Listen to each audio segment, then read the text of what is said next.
Assalamualaikum warahmatullahi wabarakatuh. Perkenalkan, nama saya Valdayanti dengan NIM A1H1240006. Kelas 1B, mata kuliah pengantar pendidikan, dosen pengampu Dr. Siti Rahmaniar Abu Bakar, SPD, MPD. Akan menjelaskan materi tentang hakikat manusia dan pengembangannya. Manusia adalah makhluk Tuhan yang paling sempurna yang memiliki ciri khas yang secara prinsipil berbeda dari hewan. Ciri khas manusia yang membedakan dengan hewan ialah hakikat manusia. Disebut hakikat manusia karena secara hakiki sifat tersebut hanya dimiliki manusia dan tidak dimiliki hewan. Wujud sifat hakikat manusia. Wujud sifat hakikat manusia ini dikemukakan oleh paham eksistensialisme dengan maksud menjadi masukan dalam membenahi konsep pendidikan. Dimensi-dimensi hakikat manusia. Dimensi-dimensi itu adalah: pertama, manusia sebagai makhluk pribadi atau individual being. 2. Manusia sebagai makhluk sosial. 3. Manusia sebagai makhluk susila atau dimensi kesusilaan. 4. Manusia sebagai makhluk beragama atau dimensi keberagamaan. Pengembangan dimensi hakikat manusia. Terdapat dua jenis pengembangan dimensi hakikat manusia, yaitu pertama, pengembangan yang utuh, kedua, pengembangan yang tidak utuh. Pengembangan yang utuh. Pengembangan dimensi hakikat manusia yang utuh diartikan sebagai pembinaan terpadu terhadap pembinaan dimensi hakikat manusia, sehingga dapat tumbuh dan berkembang secara selaras. Perkembangan yang dimaksud mencakup yang bersifat horizontal atau yang menciptakan keseimbangan, dan yang bersifat vertikal yang menciptakan ketinggian martabat manusia. Dengan demikian secara totalitas membentuk manusia yang utuh. Kedua, pengembangan yang tidak utuh. Pengembangan dikatakan tidak utuh apabila di dalam proses pengembangan ada unsur dimensi hakikat manusia yang terabaikan untuk ditangani. Misalnya dimensi kesusilaan didominasi oleh pengembangan dimensi keindividualan, ataupun domain efektif didominasi oleh pengembangan domain kognitif, pengertian dan unsur-unsur pendidikan. Ada 3. Pertama, pengertian pendidikan. Kedua, unsur-unsur pendidikan. Ketiga, pendidikan sebagai sistem. Pengertian pendidikan. Pendidikan seperti sifat sasarannya, yaitu manusia, mengandung banyak aspek dan sifatnya sangat kompleks. Karena sifatnya yang kompleks itu, maka tidak sebuah batasan yang cukup memadai untuk menjelaskan arti pendidikan secara lengkap. Batasan tentang pendidikan dibuat oleh para ahli karena beraneka ragam dan kandungannya berbeda yang satu dari yang lain.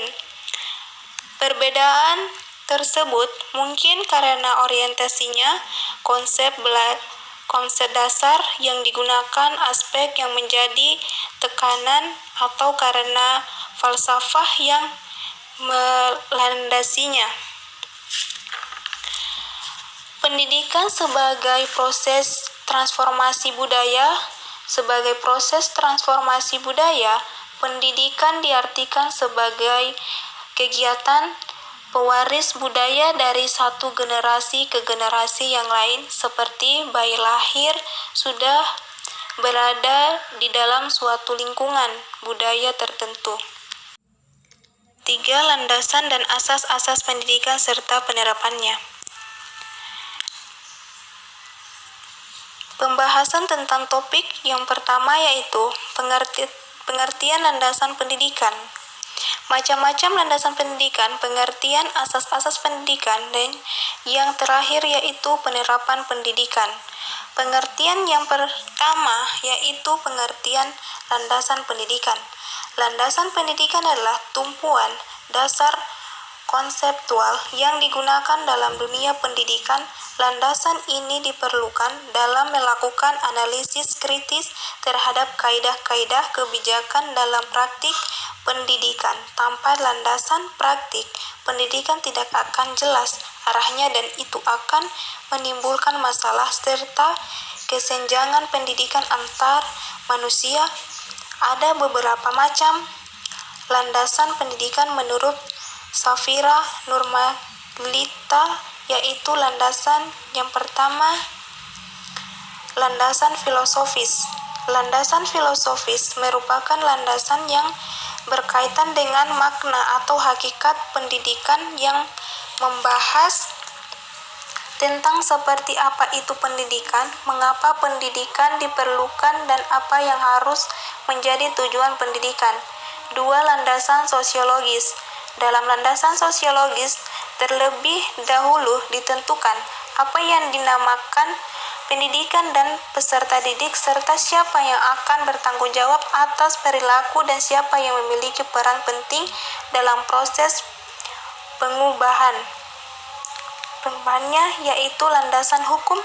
Dengan berlandaskan hukum, maka kebijakan penyelenggaraan dan pengembangan pendidikan dapat terhindar dari berbagai masalah. Setidaknya dengan landasan hukum, segala hak dan kewajiban peserta didik dan pendidik dapat terpelihara. Ketiga, landasan kultural. Pendidikan dan kebudayaan mempunyai hubungan timbal balik satu sama lain. Kebudayaan dapat dilestarikan dan dikembangkan dengan tujuan pendidikan. Ini bisa ditempuh melalui pendidikan informal, non-formal maupun formal. Landasan psikologis. Landasan psikologis pendidikan mengarah kepada pemahaman manusia khusus yang berkaitan dengan proses belajar manusia. 5. Pengertian asas-asas pendidikan.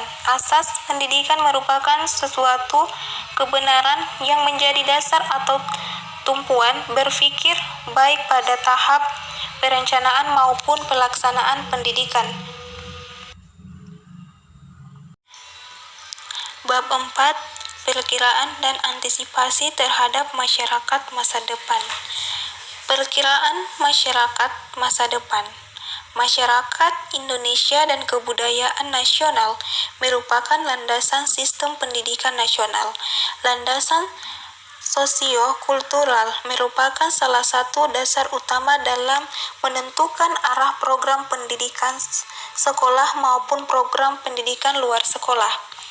Unsur-unsur universal kebudayaan ada 7. Pertama, sistem religi dan upacara keagamaan. Kedua, sistem dan organisasi kemasyarakatan. 3. Sistem pengetahuan. 4. Bahasa. 5. Kesenian. 6. Sistem mata pencarian. 7. Sistem teknologi dan peralatan. Upaya pendidikan dalam mengantisipasi masa depan. Masyarakat masa depan dengan ciri globalisasi, kemajuan iptek, dan kesempatan menerima arus informasi yang padat dan cepat, dan sebagainya.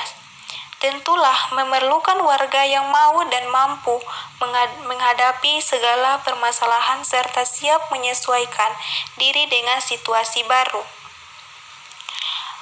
Pengembangan pendidikan dalam yang sedang berupa dengan pendekatan sistematis-sistematika. Pendekatan sistematis adalah melalui perencanaan yang bertahap, sedangkan sistematik menunjuk pada pendekatan sistem dalam proses berpikir yang mengaitkan secara fungsional semua aspek dalam pembaruan pendidikan. Pengertian fungsi dan jenis lingkungan pendidikan. Pertama, pengertian lingkungan pendidikan. Lingkungan pendidikan adalah suatu sistem yang kompleks, di mana berbagai faktor lingkungan yang berpengaruh terhadap praktek pendidikan atau berbagai lingkungan tempat berlangsungnya proses pendidikan yang merupakan bagian dari lingkungan sosial. 2. Fungsi lingkungan pendidikan. Secara umum, fungsi lingkungan pendidikan adalah membantu peserta didik dalam berinteraksi dengan berbagai lingkungan sekitarnya, utamanya berbagai sumber daya pendidikan yang tersedia agar dapat dicapai tujuan pendidikan yang optimal. 3. Tripusat pendidikan. Ada 3. Pertama, keluarga. Keluarga merupakan pengelompokan primer yang terdiri dari sejumlah kecil orang karena hubungan semanda dan saudara. 2.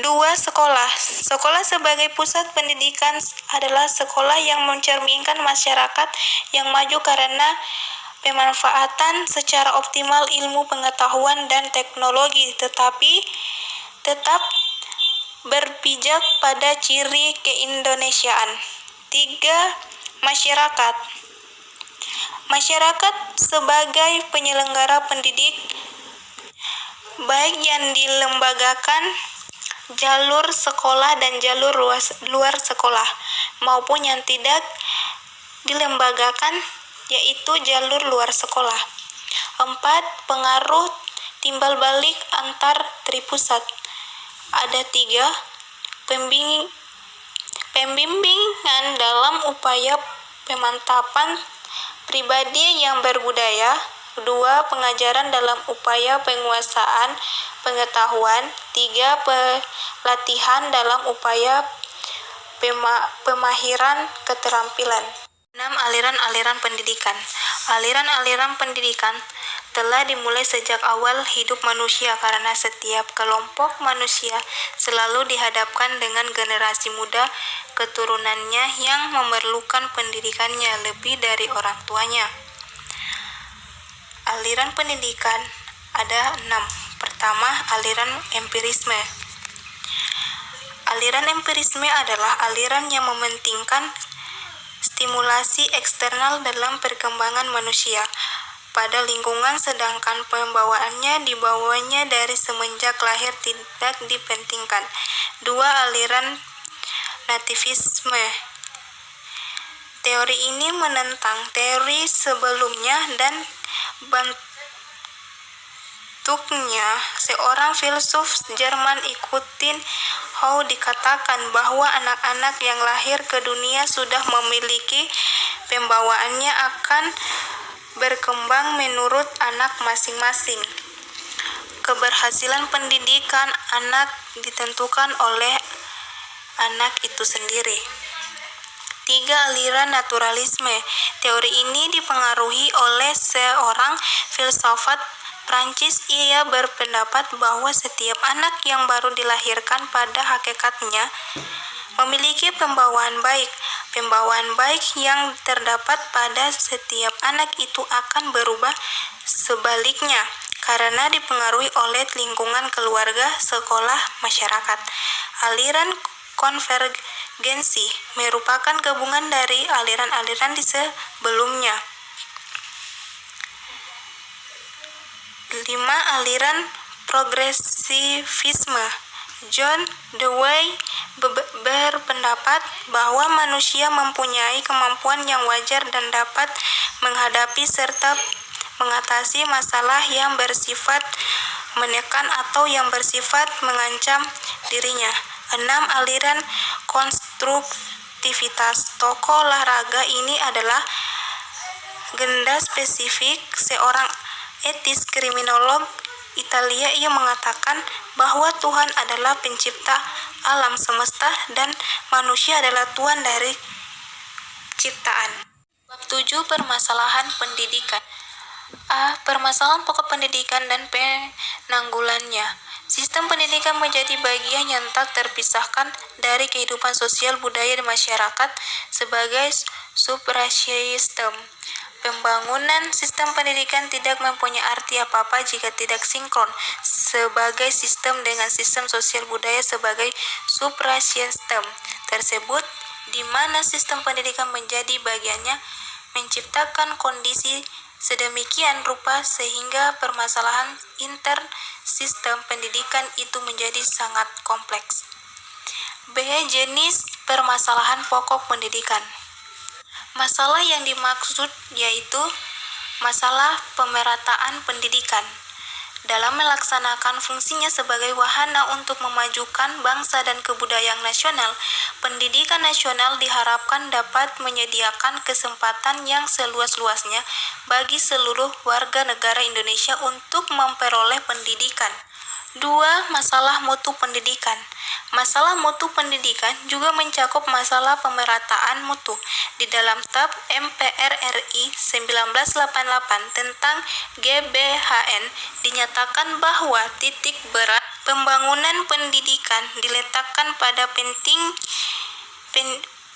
peningkatan mutu setiap jenjang dan jenis pendidikan, dan dalam rangka peningkatan mutu pendidikan khususnya untuk memacu penguasaan ilmu, pengetahuan, dan teknologi, perlu lebih disempurnakan dan ditingkatkan pengajaran ilmu pengetahuan alam dan matematika. 3. Masalah efisiensi pendidikan. Masalah efisiensi pendidikan mempersoalkan bagaimana suatu sistem pendidikan mendayagunakan sumber daya yang ada untuk mencapai tujuan pendidikan. 4. Masalah relevansi pendidikan. Masalah relevansi pendidikan mencakup sejauh mana sistem pendidikan dapat menghasilkan luaran yang sesuai dengan kebutuhan pembangunan, yaitu masalah-masalah seperti yang digambarkan dalam rumusan tujuan pendidikan nasional. Bab 8. Sistem Pendidikan Nasional. 1. Pengertian sistem pendidikan nasional. Sistem berasal dari bahasa Latin yaitu sistema, dan bahasa Yunani sistema itu merupakan suatu kesatuan yang terdiri dari komponen-komponen yang saling berkaitan untuk mencapai suatu tujuan yang diharapkan. Secara yuridis, pengertian sistem pendidikan nasional dalam Undang-Undang Nomor 20 Tahun 2003 Pasal 1 Ayat 3 yang berbunyi, sistem pendidikan nasional ini adalah keseluruhan komponen pendidikan yang saling terkait secara terpadu untuk mencapai tujuan dan nasional. 2. Deskripsi sistem pendidikan nasional. Komponen dan sistem pendidikan ini adalah berupa tujuan pendidikan, organisasi pendidikan, sedangkan dan karakter pendidikan, program visi pendidikan, prasarana pendidikan, biaya pendidikan, tenaga pendidikan, dan peserta didik. Proses sistem pendidikan nasional. Keseluruhan komponen-komponen tersebut di atas merupakan suatu kesatuan yang paling berinteraksi dalam proses pendidikan untuk mencapai tujuan pendidikan nasional. Ada 2 proses dalam transformasi pendidikan, yaitu proses administrasi pendidikan dan proses operasional pendidikan. Berikutnya adalah hasil sistem pendidikan nasional, yaitu jumlah orang-orang yang terdiri dalam kemampuan kognitif efektif dan psikomotor yang optimal. 9. Pendidikan dan pembangunan. A. Hakikat pembangunan nasional adalah pembangunan manusia Indonesia. Pendidikan menghasilkan sumber daya tenaga yang menjunjung pembangunan, dan hasil pembangunan dapat menunjang pendidikan, pembinaan, penyediaan sarana, dan seterusnya. B. Sumbangan pendidikan pada pembangunan. Sumbangan pendidikan terhadap pembangunan dapat dilihat pada beberapa segi. Yang pertama, sisi sarana pendidikan. Pendidikan adalah usaha sadar yang ditunjukkan kepada peserta didik agar menjadi manusia yang berani, kuat, dan utuh serta bermoral tinggi. 2. Segi lingkungan pendidikan terdiri dari 3 poin. Yang pertama, lingkungan keluarga. Lingkungan keluarga, anak terlatih berbagai kebiasaan yang baik atau habitat formation tentang hal-hal yang berhubungan dengan kecekatan, kesopanan, dan moral. 2. Lingkungan sekolah. Di lingkungan sekolah atau pendidikan formal, peserta didik dibimbing untuk memperluas bekal yang telah diperoleh dari lingkungan kerja keluarganya berupa pengetahuan, keterampilan, dan sikap. 3. Lingkungan masyarakat. Di dalam lingkungan masyarakat atau pendidikan non-formal, peserta didik memperoleh bekal praktis untuk berbagai jenis pekerjaan. 3. Segi jenjang pendidikan. Pendidikan dasar merupakan basic education yang memberikan bekal dasar bagi pendidikan menengah. Pendidikan tinggi artinya pendidikan tinggi berkualitas jika pendidikan menengahnya berkualitas, dan pendidikan menengah berkualitas jika pendidikan dasarnya berkualitas. 4. Segi pembidangan kerja atau sektor kehidupan. Pembidangan kerja menurut sektor kehidupan meliputi antara lain bidang ekonomi, hukum, sosial, politik, keuangan, perhubungan, dan komunikasi, pertanian, pertambangan, pertahanan, dan lain-lain. Itulah materi pengantar pendidikan. Sekian dan terima kasih. Wassalamualaikum warahmatullahi wabarakatuh.